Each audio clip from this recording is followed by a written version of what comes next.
This is BBC World News Today with me, Nisha Pillay. France and Italy join Britain in sending military officers to aid Libya's rebels. But the fierce fighting intensifies in Misrata and 2 foreign journalists are killed in a mortar attack there. Gunmen opened fire on demonstrators in Yemen, killing 3 people as the regional efforts continue to persuade President Saleh to step down.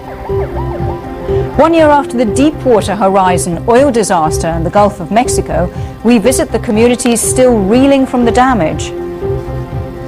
And complaints of racism, violence and neglect. We report from Russia's only refuge for asylum seekers in the remote Ural Mountains.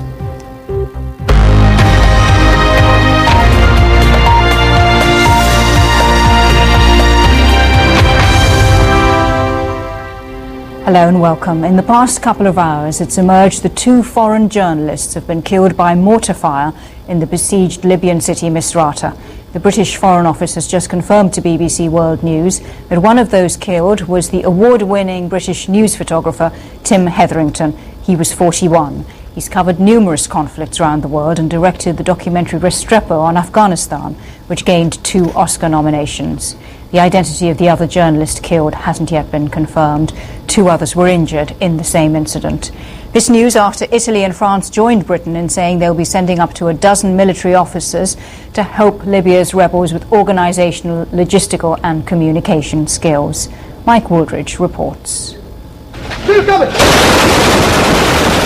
Misrata, the coastal city turned battleground.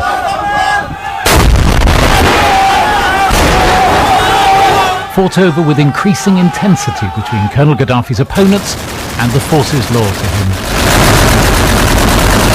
It was still the biggest challenge for the international community in its declared wish to protect the civilians of Libya. The Ionian Spirit at sea on another run between the eastern rebel stronghold of Benghazi and Misrata. The passenger ferry taking in 500 tons of food, medical supplies and other aid, and a team of doctors and surgeons, and aiming to bring out up to 1,000 more of the migrant workers who are stranded in the contested city. Aid officials also want to carry out a more detailed assessment of the situation in Misrata. President Sarkozy has put France on both the diplomatic and military front lines of the international intervention in Libya, and today he met the rebel leader Mustafa Abdul Jalil at the Elysee Palace. Mr. Jalil promised a democratic society where the president would be chosen through the ballot box and not come in on a tank.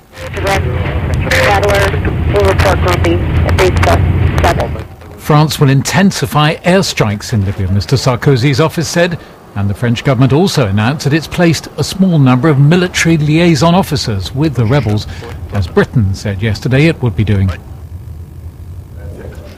In Rome, after a meeting with his British counterpart Liam Fox, Italy's Defence Minister Ignazio La Russa said his country would send military instructors too.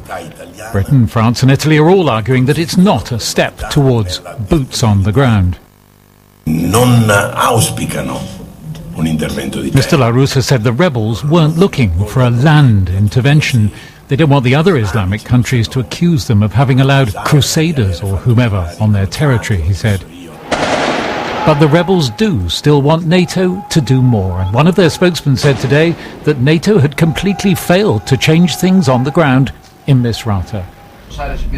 The Ionian Spirit docking at the port on its latest relief mission. As a US spokesman said, President Obama hoped the European military advisors would help the Libyan opposition. But it didn't at all change his policy of no boots on the ground for American troops. Mike Wooldridge, BBC News.